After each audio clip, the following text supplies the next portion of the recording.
Саламатсыздар ма, балалар? Здравствуйте, ребята.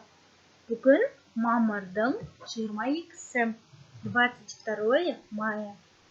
Аптаның 5-ші күні, 5-й день недели. Пятница, жұма. Балалар, бүгін біз қайталау сабағын өтеміз. Бүгін бізде соңғы сабақ. Сегодня у нас урок повторения. Сегодня у нас последний урок.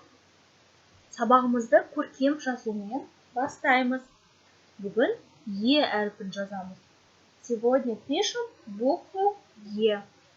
Ел, ер, ешкі, ертегі, ерке. Тамаша, балалар. Теперь давайте вспомним дни недели. Апта күндерін еске түсіреміз. Дүйсенбі, сейсенбі, сәрсенбі, бейсенбі, жұма, сенбі, жексенбі.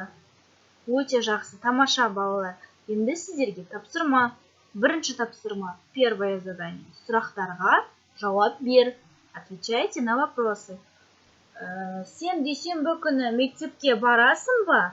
Екінші сұрақ. Сенің досың сейсенбі күні қайда барады?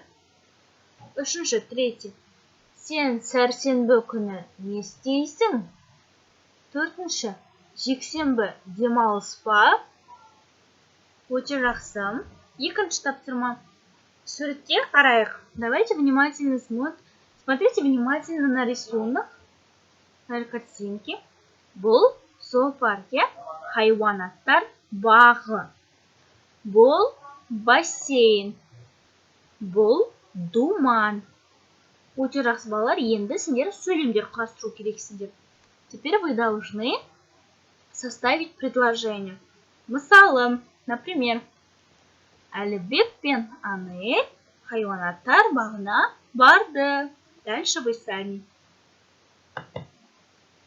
Осы берілген екі тапсырманы орындап, маған WhatsApp-тан жібереміз. Сендерге көңілді демалыс тілеймін. Сабақ аяқталды. Сау болыңыздар.